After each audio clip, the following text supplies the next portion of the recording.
Truthspresso episode 202. Face it, we all would rather sleep in this morning. That's why God gave us espresso, to kickstart our zombified corpses into hyperdrive. And now, giving your mind and soul the morning shot of truth it craves. This is Truthspresso with Daniel Minnick.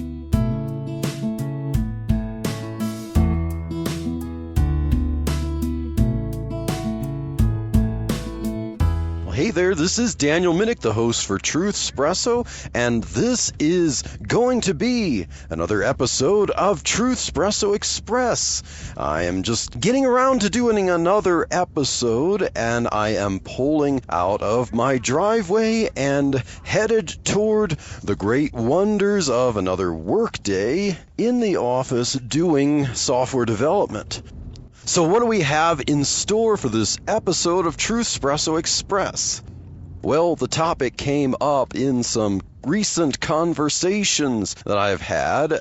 I have a coworker at work who likes to talk politics and religion and philosophy and stuff. Because he knows that I am a Christian, he also knows that I'm free market oriented, and so he has lots of questions about that, and he calls himself a liberal, he votes Democrat, and in the last conversation that we had, as of this recording, he made the statement that I've heard before, and I've read about before.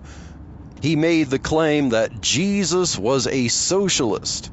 So, this is another one of those claims that pretty much Christianity today, except for maybe some pockets, or he mentioned Pope Francis as a good humble example, of course, that most of Christianity today, as it manifests itself in politics, has been just changed and corrupted from the original message of Jesus that we might find in the Gospels, and that Jesus was a socialist. And Christianity today has sold out its soul to evil capitalism, and there are plenty of Christians who might be a little bit naive about things, and yes, they might just promote big business or something like that, or they might not truly understand what a free market is, and they just, because I've been critical of people who will mortgage their soul to the Republican Party and let the Republican Party define their faith. And a lot of people in the Republican Party are not really Christians or devout Christians, practicing Christians. So, we can't let a political party that maybe aligns more with the Bible to define what the Bible means. We must be Christians first before we are anything political. But my coworker said that Jesus was a socialist. So I've been trying to scour some of Jesus' statements in the Gospels to figure out where does this come from. Look at some articles that claim that Jesus was a socialist, and also look at some articles that would argue against that position. Now, I did look for dictionary or encyclopedic definitions of socialism. And the most common definition would say that socialism promotes the public ownership of the means of production, like goods and services, more so than the private ownership. Now, of course, you have to ask to define those terms. What does public ownership mean? Because how do we all own, in a sense, a fair, tiny stake in everything? Because often public ownership means elite ownership, that the politicians, the government owns things, and that they allegedly do things on behalf of the public. Really, what socialism means is that there's some kind of law structure, order structure, power structure, whatever in place that can effectively manage an equitable distribution of the results of the means of production. So basically, the power structure is in place to make sure that there's a more equal distribution of wealth. It doesn't necessarily take into account how wealth is accumulated or how you have incentives to create things that would produce wealth, but just to mean that the so-called public ownership, or that rather the result of the power structure, is a more equitable distribution of wealth. So as I was researching socialism, trying to brush up on what really is a mainstream or even a definition of socialism from the horse's mouth, socialism seems to depend on power structures being in place. Socialism depends on having a social system that has control of things. Like, socialism can't be really something that an individual can practice as a matter of individual virtue. One can't be a practicing socialist himself to be an example. Like, from what I've discovered trying to research, there really is no voluntary socialist. They're probably out there, people who'd call themselves socialists, but there's no voluntary individual saying, I'm practicing socialism by going out and distributing, my money to the poor. Now, I want other people to do the same. Practice voluntary socialism and go out and give to the poor. Redistribute your wealth so that there's more equity. That's not what socialism is about. In fact, socialism seems to be against voluntary charity, because voluntary charity seems to propose that the possibility of non-charity can also exist, and socialism doesn't really like that very much. They want more charity to be done by having some kind of so-called public arrangement where there's a public pot, and maybe, of course, you have to have someone in charge of managing the distribution of it, but someone going around privately giving to charity is not the end goal of socialism. So socialism, for the point in this episode, is all about overthrowing structures. You cannot have something that you can really deem socialism without the idea of overthrowing existing structures or changing the fabric of them somehow, such that the structures, the power structures that govern society, government or institutions, are themselves socialistic, and they have the means of enforcement. But from what I read from Jesus in the Gospels, Jesus did not in any way in his teachings or actions demonstrate that he wanted protests. He was trying to organize something that would overthrow the structures. In fact, the opposite is true, because a lot of his followers might have thought that he was getting ready to overthrow the Roman government and reestablish the kingdom of Israel in his earthly ministry, and Jesus avoided that because he first wanted Israel to repent of the sins. And of course, we'd have to look at the sins of which they were guilty and what Jesus was expecting them to repent of. Because the socialists would argue that the sins Jesus was concerned with was not advocating a socialism structure, or not giving enough to poor people. Like, the existence of poor people demonstrates that society as a whole needs to repent, which Jesus told Judas, the poor you will have with you always. Not to say that Jesus was advocating poverty and oppression either, but Jesus was not saying that society must repent, and through their repentance, if we did things correctly, there could be no poverty.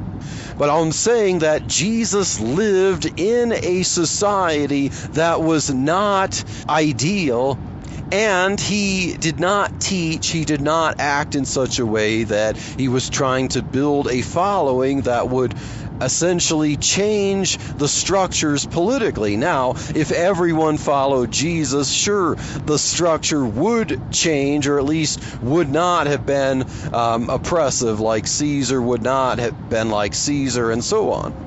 But Jesus was teaching individual virtue. Yes, he taught a lot about giving to the poor. He taught a lot about charity. He taught a lot about not depending on or trusting in your riches. He taught a lot about the greed of rich people. Sure, there's no dispute about that. But the question is, does that mean he was teaching socialism?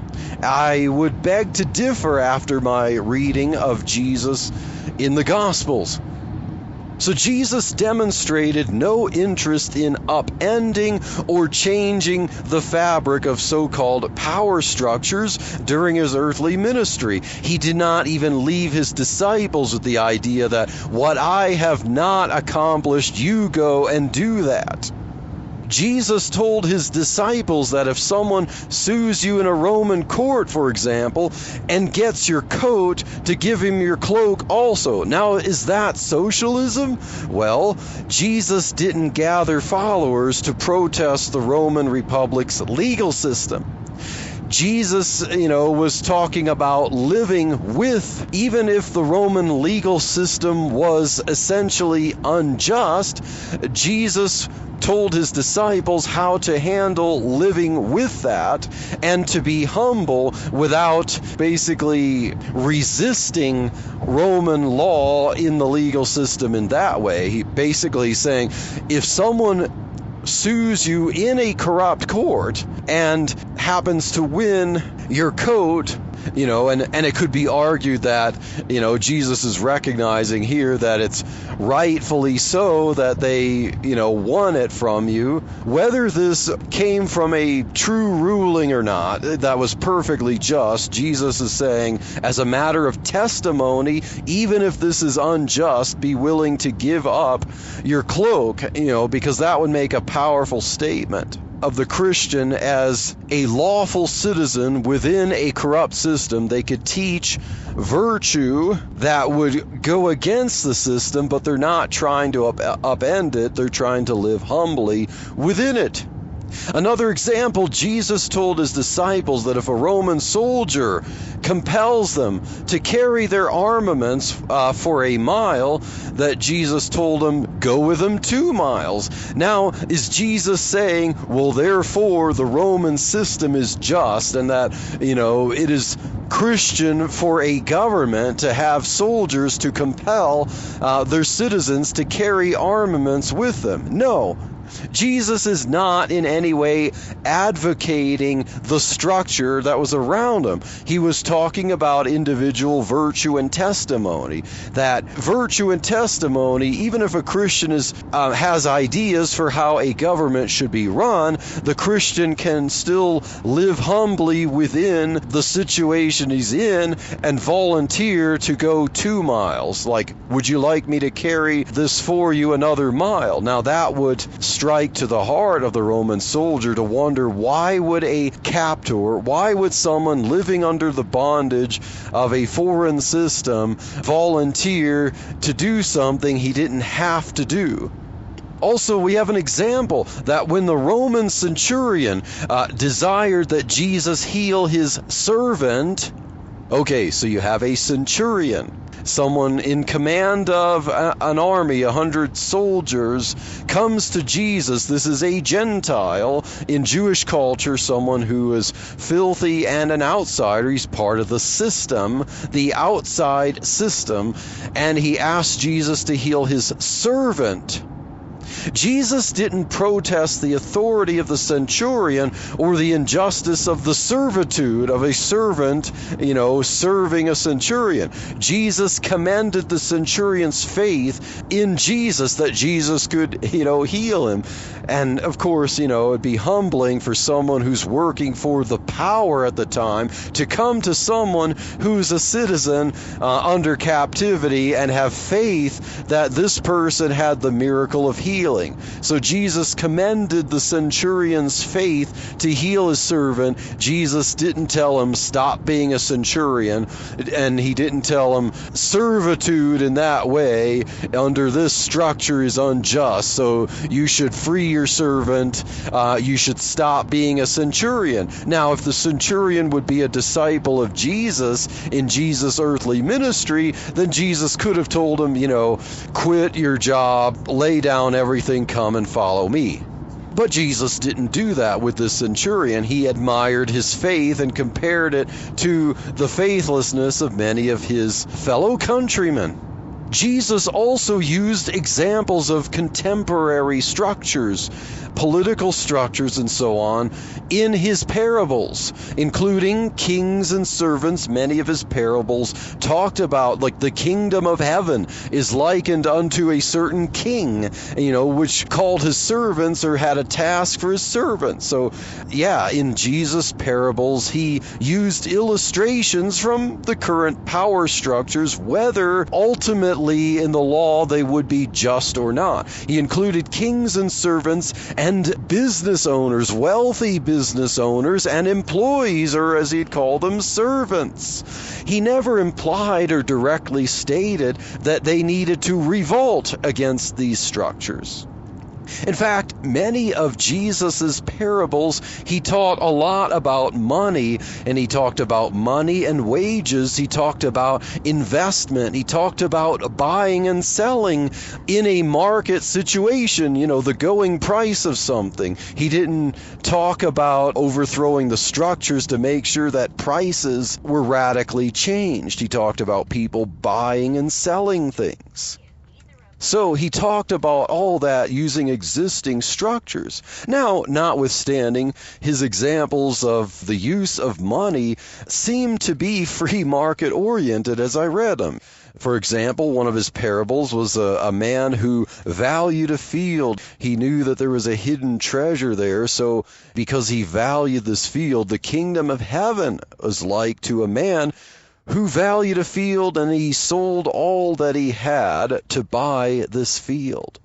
And so Jesus wasn't saying it was the man's right to have this field, so it should have been given to him, or maybe the price of this field was overblown and the man shouldn't have had to sell everything he had to get it. No, Jesus didn't dismiss the price structure at the time. He just said the kingdom of heaven's like a man who valued a field because of a hidden treasure in it, and he sold everything he had to buy it at market prices. There's also an example of a parable where Jesus mentions a merchant man who saw a pearl of great price. And likewise, because this man was seeking goodly pearls, he saw this pearl of great price, and he sold everything he had to buy this pearl of great price. So, Jesus recognizing that some things naturally carry, higher prices on the market because of what they are, supply and demand. A pearl of great price would be something there's not really much on the market like it, so it commands a higher price. And the man valued it according to the market price. He didn't demand for justice that it be sold lesser. He was willing to do what it took, the labor, selling things at market prices, to be able to garner up the money to buy the pearl at the going price. Maybe the merchant man negotiated. We don't see that mentioned in the parable. But the merchant man was willing to buy the pearl at a price that it was willing to be sold. Jesus taught his disciples to pray to the Father, to bring the kingdom down to earth. "Thy kingdom come, thy will be done." He told his disciples to pray to the Father, that be true, that the will of the Father come down to heaven, but not through a potentially violent revolution. He wasn't saying, "Disciples, bring the kingdom down from heaven to earth, the will of the Father, by gathering a revolt against Caesar." He also taught his disciples to be content with the food and clothes that you have. But socialists don't seem to be that way. Many of them who have food and clothing, they're not happy because they see other people have 100 times more than that or more. And so they're concerned with that. They think that they've been robbed. A socialist might read Jesus' Sermon on the Mount to the disciples, talking about humble living, personal virtue, caring for the poor, and being content with what you have as a form of socialism. Yeah, that's not true, because Jesus told his disciples how they can live their lives humbly and virtuously within the present system. He said, "After these things the Gentiles seek," but he talked about not being like them. He didn't say, "We need to make sure that the structures are set up so that the Gentiles don't seek these things." The Gentiles constantly seek for more gain. Jesus says, "Be content that you have food and clothes." Don't be trying to go out on the streets yelling about social justice and how you're being robbed of stuff that you could have. Socialism seems to be concerned that those who are wealthier by definition have exploited you, and that you need to argue for your fair share. You don't see any of that in Jesus' teachings. Jesus criticized the Pharisees for outwardly embellishing their righteous acts, but he told his disciples, when you pray, pray in secret. When you give alms, do it in secret. And yet socialism seems to want every action to be political. Eating is political. The food, the clothing, the house you have must be some kind of public statement. It needs to be political. Whether you have a lot or have a little, all of this needs to be political. But Jesus says to do things in secret so that you're not honored among people. The Father who sees in secret shall reward you openly. Socialism wants every action to be political and publicly visible. That's opposite of what Jesus taught. Jesus taught his disciples that they would be persecuted and slandered for his sake, but that they should endure to the end. He said that they should flee to another city if they could, to avoid persecution, and that their deliverance would ultimately be when the Son of Man comes and returns. Now, of course, there's different ways to interpret this eschatologically, but nevertheless, Jesus was not telling his disciples, set up a structure. He's telling them, when I'm gone, be ready to face persecution, and this will all be resolved when I return. So he wasn't saying set up a socialistic structure so that I can return. And I've just parked in the parking lot at work, and so I'm ready to start a day of work. But as we can see from scouring the New Testament, socialism depends on a centrally managed structure, the so-called public ownership of the means of production, and public means of equitable distribution of wealth. Jesus never taught that. He taught a lot about giving and virtue and taking care of the poor, but as we could see, it was all voluntary. Jesus taught living within the structures, living personal virtue as Christians within the structures, within the country that you find yourself. and to be an example through your personal virtue. Socialism as a system cannot handle that, because socialism doesn't really favor personal virtue unless it's just a natural part of really coercion from a publicly managed, or rather politically managed system, to which, some people might not be in agreement, but they're compelled to do so. They're compelled to take care of the poor the way those who would manage the system, or the majority in the case of democratic socialism, would say that this is how it should be done. What if some people have better ideas? Well, tough luck in a socialist system. If the elites or if the majority want it done a certain way, then anything other than that is immorality. And so that ends this episode of Truthspresso Express. So I would like to continue a series on Was Jesus a Socialist, as we look at different things that he taught and different aspects of socialism. And so stay tuned for the next episode of Truthspresso and Truthspresso Express, and God bless.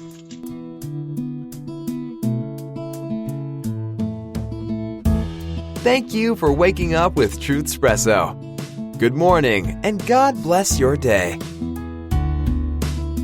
Hey friends, Daniel Minnick here again. If you liked waking up to this episode of Truthspresso, I would really appreciate it if you would rate it on Apple Podcasts, Stitcher, or whatever application you use to listen to Truthspresso.